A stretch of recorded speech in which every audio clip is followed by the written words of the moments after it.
Hello students, अपना class 12th का कृषि जीव विज्ञान सब्जेक्ट का फर्स्ट लेसन चल रहा था। आज अपने इस वीडियो में फर्स्ट लेसन जो पादप प्रजनन है इसका आज अपने 5वां पार्ट स्टार्ट करेंगे।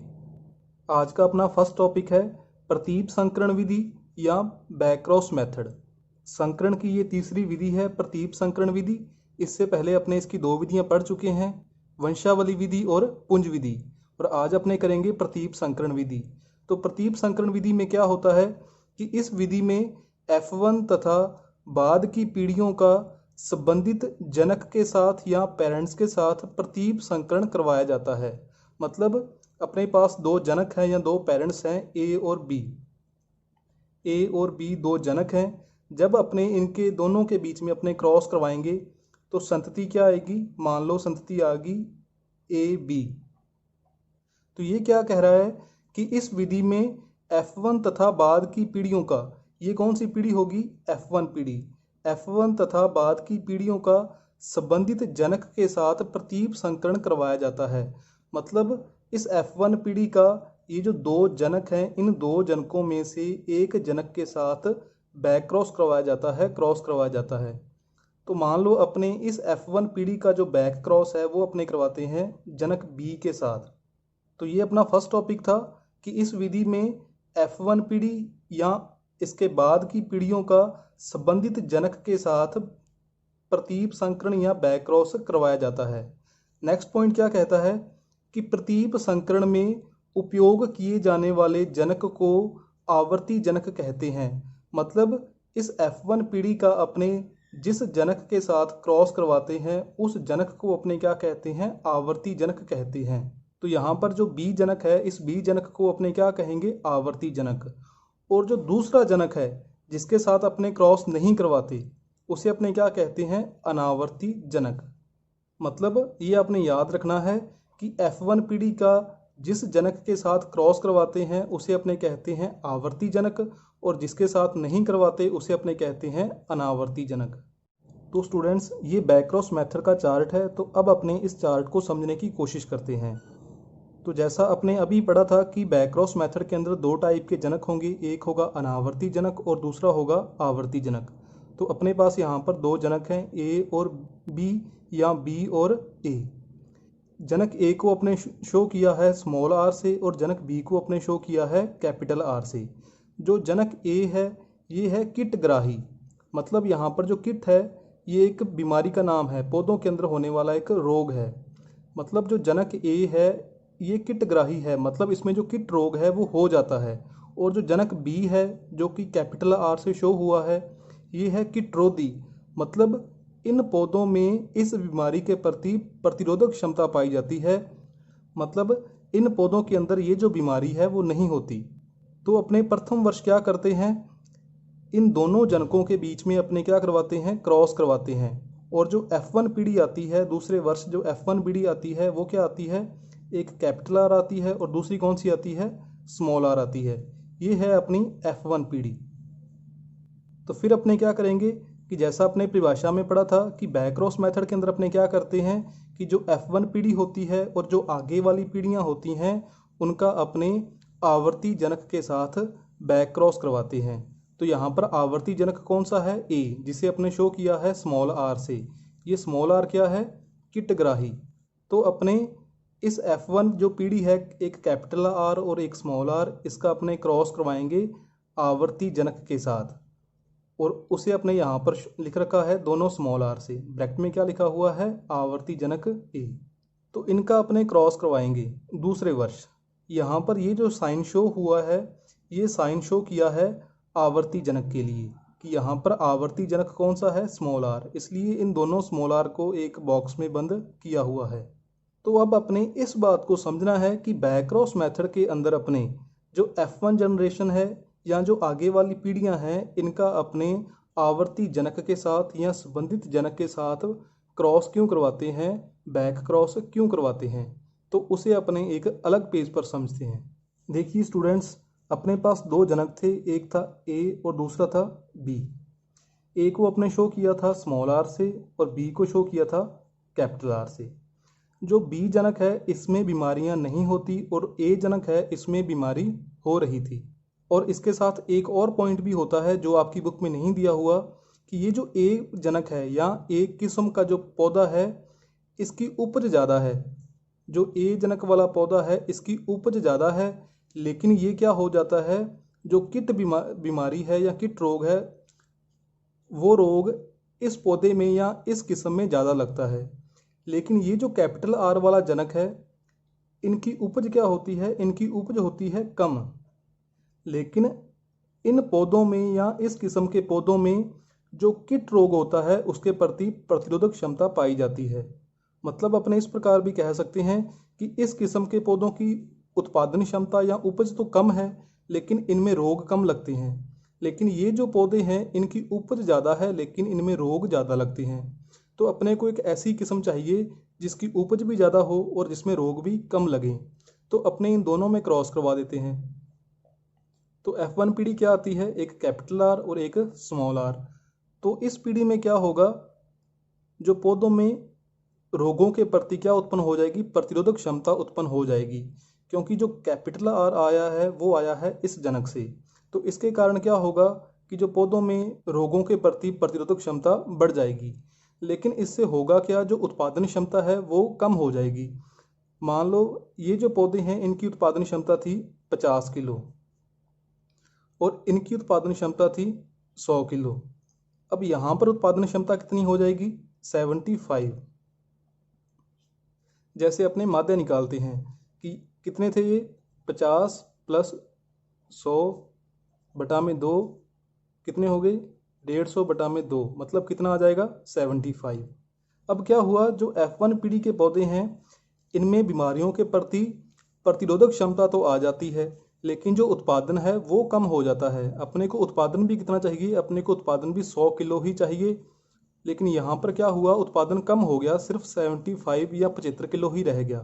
तो अब अपने क्या करना है, अब अपने उत्पादन को बढ़ाना है, क्योंकि जो रोगों से लड़ने वाला जीन था, जो रोगों से लड़ने वाला जीन था कैपिटल आर, ये तो आ चुका है लेकिन उत्पादन कम हो गया। तो उत्पादन को बढ़ाने के लिए अपने क्या करते हैं, इस जनक के साथ जिसकी उत्पादन क्षमता ज़्यादा थी इसके साथ बार बार क्रॉस करवाया जाता है। तो जब बार बार फिर अपने क्रॉस करवाएंगे इस प्रकार, तो अपने यहाँ पर फिर लिख सकते हैं कि ये कितना था, 75 प्लस इसकी उत्पादन क्षमता कितनी थी, 100। तो ये कितना हो गया, 175, 175 बटा में 2, तो कितना आ जाएगा यहाँ पर, 87.5।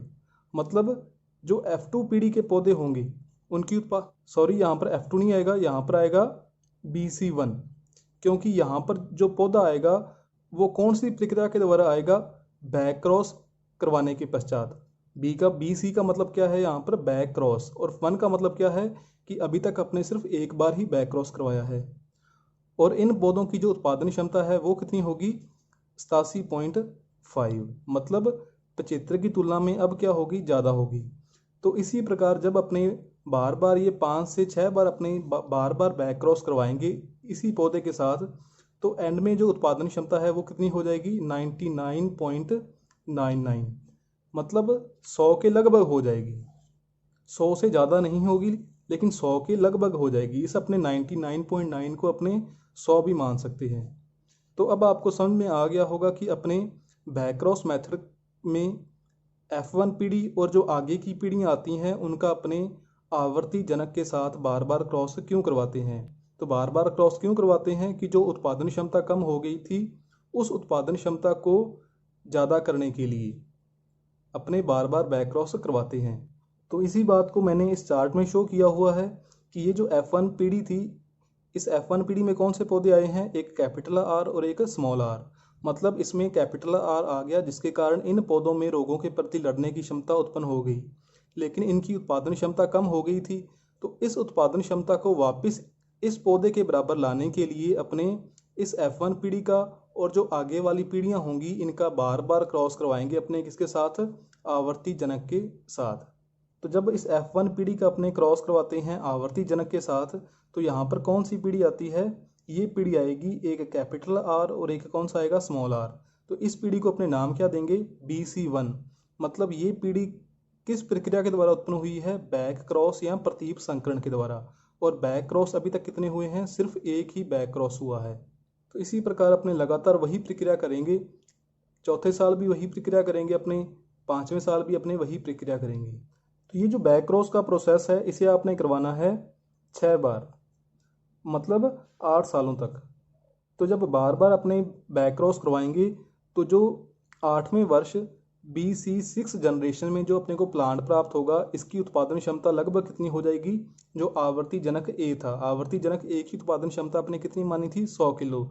तो इसकी भी उत्पादन क्षमता लगभग किसके बराबर हो जाएगी, आवर्ती जनक ए के बराबर इसकी उत्पादन क्षमता हो जाएगी।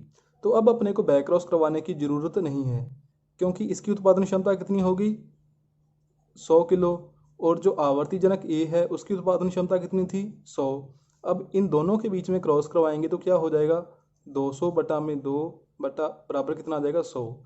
मतलब जो उत्पादन क्षमता है इसकी वो 100 से नहीं बढ़ेगी। या इसे अपने एक टेक्निकल भाषा में या वैज्ञानिक लैंग्वेज में इस प्रकार भी कह सकते हैं कि इन पौधों की जो उत्पादन क्षमता है वो आवर्ती जनक ए की तुलना में ज़्यादा नहीं होगी, कि जितनी आवर्ती जनक ए की उत्पादन क्षमता थी उतनी ही उत्पादन क्षमता किनकी होगी, इन पौधों की होगी, उनसे ज़्यादा नहीं हो सकती। तो अब देखिए आपने 8वें वर्ष इन पौधों का क्या करना है। यहाँ पर आपने 2 चीज़ें करनी है। पहला आपने क्या करना है, किट परीक्षण। बीमारी का नाम क्या था, किट, जिसे अपने इंग्लिश में रस्ट कहते हैं, रस्ट। किट परीक्षण करना है पहले आपने। किट परीक्षण अपने कैसे करेंगे कि मान लो 8वें वर्ष अपने पास ये 5 प्लांट हैं, इन 5 प्लांटों पर आपने कृत्रिम रूप से इस बीमारी का छिड़काव करेंगे। मतलब पौधों को ये बीमारी अपने कृत्रिम रूप से प्रोवाइड करवाएंगे। तो जिन पौधों में इस बीमारी से लड़ने की क्षमता होगी वो पौधे जीवित रहेंगे, बाकी पौधों में इस बीमारी के कारण बीमारी के लक्षण उत्पन्न हो जाएंगे, मतलब उन पौधों की वृद्धि रुक जाएगी। तो किट परीक्षण में क्या होता है कि अपने कृत्रिम रूप से पौधों को वो बीमारी प्रोवाइड करवाते हैं। तो इससे अपने को पता चल जाएगा कि किन पौधों में इस बीमारी के लड़ने की क्षमता है या किन पौधों में इस बीमारी के प्रति प्रतिरोधक क्षमता पाई जाती है। तो जिन पौधों में इस बीमारी के प्रति प्रतिरोधक क्षमता पाई जाती है उन पौधों में अपने करवाना है स्वपरागन। मतलब अब किसी दूसरे पौधे के साथ इनका क्रॉस नहीं करवाना, आपने पहले वो पौधे छांटने हैं कि जिन पौधों में प्रतिरोधक क्षमता पाई गई थी और उन पौधों में आपने करवाना है स्वपरागन।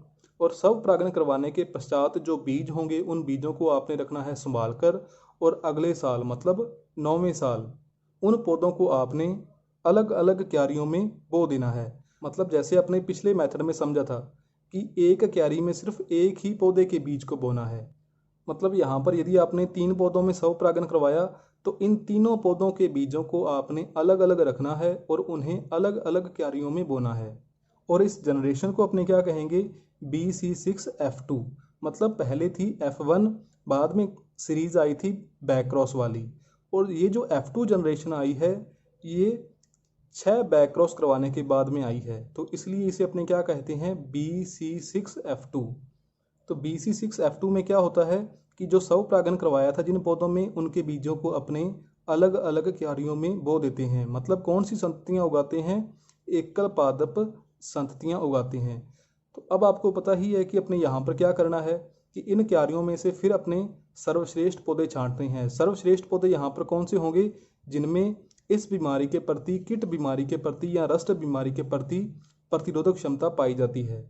तो ये आप कैसे छांटोगे, उसी प्रकार जैसे आपने यहाँ पर किया था, कृत्रिम रूप से या आर्टिफिशियल रूप से उनको ये जो किट बीमारी है, ये जो रस्ट बीमारी है, आप उन पौधों को प्रोवाइड करवाओगे। जिन पौधों में इस बीमारी के प्रति लड़ने की क्षमता होगी वो पौधे जीवित रह जाएंगे, उन पौधों की वृद्धि अच्छी होगी। तो अपने उन पौधों को छांट लेंगे और उन पौधों में दोबारा क्या करवा देंगे, अपने स्वपरागन करवाएंगे। और स्वपरागन करवाने के बाद फिर उन पौधों के बीजों को आप अलग अलग रखोगे और अगले साल 10वें साल उन पौधों से आप फिर कौन सी संततियाँ उगाओगे, एकल पादप संततियाँ। मतलब एक क्यारी में एक ही पौधे के बीज को आप उगाओगे और उस जनरेशन को आप कौन सा नाम दे दोगे, BC6F3। मतलब पहले थी F2 और ये कौन सी थी, F3। अब फिर अपने यहाँ पर क्या करना है कि इन क्यारियों में से आपने रोगरोधी पौधों को छांट लेना है। कि पहले अपने यहाँ पर एकल पादप संततियाँ उगाई थी, एकल पादप संततियाँ उगाने के पश्चात इन सभी में से आपने रोगरोधी पौधों को छांट लेना है और उनके बीजों को दूसरे पौधों से आपने अलग रखना है। और फिर अगले साल अपने क्या करना है, मतलब 11वें साल ये जो जनरेशन होगी BC6F4, यहाँ पर अपने तुलनात्मक अध्ययन करना है। कौन सा अध्ययन करना है? तुलनात्मक अध्ययन करना है। अब तुलनात्मक अध्ययन अपने की कौन सी किस्म के साथ या कौन से पौधों के साथ करेंगे? जो मानक पौधे हैं या जो मानक किस्म है। कौन सी मानक किस्म है? जो बाजार के अंदर एक किस्म है, जो फेमस किस्म है, जिसके अंदर ये जो किट बीमारी है वो नहीं होती। तो अपने भी कौन सी किस्म तैयार कर रहे हैं जिसमें ये किट बीमारी नहीं होती, और बाजार के अंदर पहले से ही एक ऐसी किस्म है जिसमें ये किट बीमारी नहीं होती, और उसे अपने कहते हैं मानक किस्म। इन दोनों को आपने पास पास उगाना है। मतलब यहाँ पर तो अपने वाली किस्म है, यहाँ पर ये मानक किस्म है, यहाँ पर अपने वाली किस्म है, यहाँ पर मानक किस्म है। दोनों की अपने एक जैसी देखभाल करनी है और दोनों को आपने इस बीमारी को प्रोवाइड करवाना है। तो फिर अपने देखेंगे कि इस बीमारी से लड़ने की क्षमता कौन से पौधों में ज़्यादा है। मतलब उन पौधों को आपने बीमारी प्रोवाइड करवा दी और फिर अपने देखेंगे कि कौन से पौधे की वृद्धि अच्छी हो रही है, कौन से पौधे का जो उत्पादन है वो ज़्यादा है। अगर यहाँ पर अपने वाली वैरायटी थी, जो अपने वाली जो पौधे हैं, अपने वाली जो किस्म है, इनकी उत्पादन क्षमता ज़्यादा है, ये पौधे उस बीमारी से अच्छी तरह से लड़ सकते हैं, तो फिर अपने अगले साल क्या करना है, अपने वाली जो किस्म है, अपने वाले जो पौधे हैं, उनके बीजों का आपने गुणन करना है 12वें साल। कि यदि अपने वाले जो पौधे हैं ये मानक किस्म से अधिक कीटरोधिता दर्शाते हैं और इनकी उत्पादन क्षमता भी ज़्यादा होती है, तो अपने क्या करेंगे, इन पौधों के बीजों का गुणन करेंगे और उसे किसानों में बांट देंगे। तो यहाँ पर ये जो अपना बैकक्रॉस मेथड था वो कंप्लीट हो जाता है। इसमें अपने ध्यान रखना है कि जो F1 पीढ़ी आती है और जो आगे वाली संततियाँ आती हैं, इनका आपने आवर्ती जनक के साथ क्रॉस करवाना है। और आवर्ती जनक कौन सा होता है? जो कीटग्राही होगा और लेकिन जिसकी उत्पादन क्षमता क्या होगी, ज़्यादा होगी। और उस आवर्ती जनक के साथ बैकक्रॉस करवाते कब तक हैं? जब तक उसकी उत्पादन क्षमता आवर्ती जनक के बराबर ना हो जाए। तो जब अपने 6 बार बैकक्रॉस करवाएंगे तो इनकी उत्पादन क्षमता लगभग आवर्ती जनक के बराबर हो जाएगी। नेक्स्ट आते हैं प्रतीप संकरण के गुण। तो स्टूडेंट्स, प्रतीप संकरण के 4-5 गुण हैं जो बुक के अंदर दिए हुए हैं, आपने उनको याद करना है। लेकिन जो इम्पोर्टेंट है वो है प्रतीप संकरण के दोष, कि इस विधि द्वारा तैयार प्रभेद या तैयार किस्म आवर्ती जनक से अच्छी नहीं हो सकती। यहाँ पर कहने का मतलब है कि जो अपने किस्म तैयार करेंगे उनकी उत्पादन क्षमता आवर्ती जनक से ज़्यादा नहीं हो सकती। जो अपने समझा था, अपने कितना माना था कि आवर्ती जनक का उत्पादन कितना है, 100। लेकिन जब अपने 6 बार बैक क्रॉस करवाया था तो जो अपने वाली किस्म तैयार हो रही थी, जो अपने किस्म तैयार कर रहे थे, उनकी उत्पादन क्षमता भी 100 आ गई थी, लेकिन 100 से ज़्यादा नहीं हो पाई थी। तो ये पहला दोष है कि जो अपने किस्म तैयार करेंगे वो आवर्ती जनक से अच्छी नहीं हो सकती। मतलब जो अपने वाली किस्म है इसमें बीमारियों के प्रति लड़ने की क्षमता तो आ जाएगी, लेकिन अपने उत्पादन क्षमता को नहीं बढ़ा सकते। उत्पादन क्षमता उतनी ही होगी जितनी आवर्ती जनक में होती है। दूसरा पॉइंट क्या है कि यदि कई लक्षणों का स्थानांतरण करना है तो बहुत कठिन होता है। मतलब इस विधि के द्वारा सिर्फ एक ही लक्षण का ट्रांसफ़र या एक ही लक्षण का स्थानांतरण हो सकता है, और वो कौन सा लक्षण होता है, बीमारियों के प्रति लड़ने वाली क्षमता का। तो ये भी आपने याद रखना है। ये क्वेश्चन कई बार पूछा जाता है इस प्रकार घुमाकर कि पौधों में बीमारियों के प्रति लड़ने की क्षमता या प्रतिरोधक क्षमता उत्पन्न करने के लिए संकरण की किस विधि का उपयोग करते हैं। तो किस विधि का उपयोग करते हैं अपने, बैकक्रॉस मेथड या प्रतीप संकरण का। कि जरूरी नहीं है कि एग्जाम में सीधा ही क्वेश्चन आए कि बैकक्रॉस मेथड या प्रतीप संकरण का वर्णन करो। वो क्वेश्चन इस प्रकार घुमाकर भी दे सकता है कि पौधों में बीमारियों के प्रति लड़ने की क्षमता उत्पन्न करनी है या उनमें प्रतिरोधक क्षमता उत्पन्न करनी है, तो अपने किस विधि का उपयोग करेंगे। तो आपका आंसर क्या होगा, प्रतीप संकरण या बैकक्रॉस मेथड। या इस प्रकार भी आ सकता है कि अपने बैकक्रॉस मेथड या प्रतीप संकरण विधि का उपयोग क्यों करते हैं। तो क्यों करते हैं, पौधों में बीमारियों के प्रति प्रतिरोधक क्षमता को उत्पन्न करने के लिए। और लास्ट में संकरण की लास्ट विधि आती है बहुसंकरण विधि या मल्टीपल क्रॉस मेथड। तो मल्टीपल क्रॉस मेथड या बहुसंकरण विधि अपने किसे कहते हैं कि बहुसंकरण उस समय किए जाते हैं। बहुसंकरण का मतलब है कि ज़्यादा संकरण करवाना। कि बहुसंकरण उस समय किए जाते हैं जब ऐच्छिक लक्षण कई प्रभेदों या कई किस्मों में उपस्थित हों और इन प्रभेदों में से उन सभी ऐच्छिक लक्षणों को एक ही किस्म में लाना आवश्यक हो। मतलब इसे अपने इस प्रकार कह सकते हैं कि मान लो अपने पास 8 प्रकार के पौधे हैं या 8 किस्में हैं अलग अलग, A B C D E F, G और एच, इन सभी किस्मों के पौधों में कोई एक एक अच्छा लक्षण पाया गया है। मतलब ऐसी कोई भी किस्म नहीं है कि जिसमें ये सभी लक्षण उपस्थित हों। ये सभी अच्छे लक्षण इन सभी पौधों में अलग अलग उपस्थित हैं। मतलब एक लक्षण इसमें है, एक लक्षण इसमें अच्छा है, एक लक्षण इसमें अच्छा है, एक लक्षण इसमें अच्छा है। मतलब ऐसा कोई भी पौधा नहीं है जिसमें ये सभी अच्छे लक्षण उपस्थित हों, सभी में अलग अलग हैं। तो अपने को एक ऐसा पौधा तैयार करना है जिसमें ये सभी अच्छे लक्षण, जिन्हें अपने कहते हैं ऐच्छिक लक्षण, वो उपस्थित हों। तो अपने क्या करेंगे कि सबसे पहले अपने क्रॉस करवा देंगे ए और बी के बीच में, फिर अपने करवा देंगे सी और डी के बीच में, फिर अपने करवाएंगे ई और एफ के बीच में, फिर अपने करवाएंगे जी और एच के बीच में। ए और बी में जब अपने क्रॉस करवाएंगे तो पौधा क्या आएगा, ए बी। मतलब जो लक्षण ए और बी पौधे में प्रेजेंट थे वो कौन से पौधे में आ गए, अब ए बी पौधे में आ गए। और जब इनमें क्रॉस करवाएंगे तो पौधा कौन सा आएगा, सी डी। मतलब जो लक्षण सी और डी अलग अलग पौधों में थे वो किस पौधे में आ गए, सी डी में। और इनमें करवाने से कौन सा आ जाएगा, ई एफ, और इनमें करवाने से कौन सा आ जाएगा, जी एच। मतलब जो लक्षण पहले 8 पौधों में थे अब वो कितने पौधों में आ चुके हैं, वो आ चुके हैं 4 पौधों में। तो फिर अब अपने क्या करेंगे, इस ए बी और सी डी में क्रॉस करवा देंगे और ई एफ और जी एच में क्रॉस करवा देंगे। तो इससे पौधे कौन से बन जाएंगे, A B C D E F G H. मतलब जो अच्छे लक्षण पहले 8 पौधों में उपस्थित थे वो अब किन पौधों में हो चुके हैं, वो हो चुके हैं इन 2 किस्मों के अंदर। तो अब अपने क्या करेंगे, इन दोनों किस्मों के पौधों में ए बी सी डी और ई एफ जी एच, इन दोनों किस्मों के पौधों में अपने क्रॉस करवाएंगे और एक नई किस्म तैयार हो जाएगी, A B C D E F G H.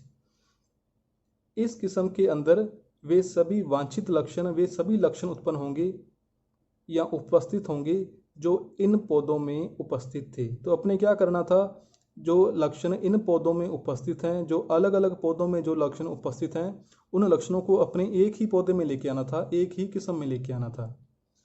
तो इसीलिए अपने क्या करवाते हैं, मल्टीपल क्रॉस या बहुसंकरण। मतलब एक से ज़्यादा अपने संकरण करवाते हैं कि पहले इन पौधों में करवाया, इनमें करवाया, इनमें करवाया, फिर मतलब काफ़ी सारे अपने संकरण करवाते हैं।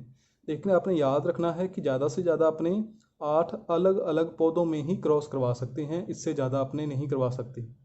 तो बहुसंकरण उस समय किया जाता है कि जब ऐच्छिक लक्षण कई किस्मों में उपस्थित हों। तो यहाँ पर जो अपने ऐच्छिक लक्षण हैं वो कितनी किस्मों में उपस्थित थे, वो थे 8 किस्मों के अंदर उपस्थित थे। और उन किस्मों में से उन सभी लक्षणों को अपने एक ही किस्म में लाना होता है। तो उस समय अपने क्या करवाते हैं, मल्टीपल क्रॉस या बहुसंकरण विधि का अपने उपयोग करते हैं। तो स्टूडेंट्स, जो आपकी बुक में संकरण की 4 विधियां दी हुई थी वो अपनी कंप्लीट होगी। सबसे पहली कौन सी थी, वंशावली। फिर दूसरी कौन सी थी, पुंज विधि। तीसरी अपने आज की है प्रतीप संकरण, और चौथी ये है बहुसंकरण विधि। तो चारों विधियां आपकी कंप्लीट होगी। इन विधियों को आप अच्छी तरह से पढ़िए, इनको बार बार आप रिपीट कीजिए। आपकी ये विधियां मिक्स ना हो तो इसलिए आप इन्हें बार बार पढ़िए। यदि आपका कोई भी डाउट है तो आप कमेंट बॉक्स में कमेंट करके मेरे से पूछ सकते हो। ये अपनी इस वीडियो का 5वां पार्ट था। इससे पहले 4 पार्ट पादप प्रजनन के अपलोड हो चुके हैं। यदि आपने उन 4 पार्टों को नहीं देखा तो सबसे पहले आप उन चारों पार्टों को देखिए। उन चारों पार्टों का लिंक, उन वीडियो का लिंक इस वीडियो के नीचे दिया हुआ है। तो आप वहाँ पर जाकर उन चारों पार्टों को देखिए और फिर आप इस वीडियो को देखिए। और अगर कोई भी डाउट हो तो आप मेरे से कमेंट करके पूछ सकते हो। Thank you.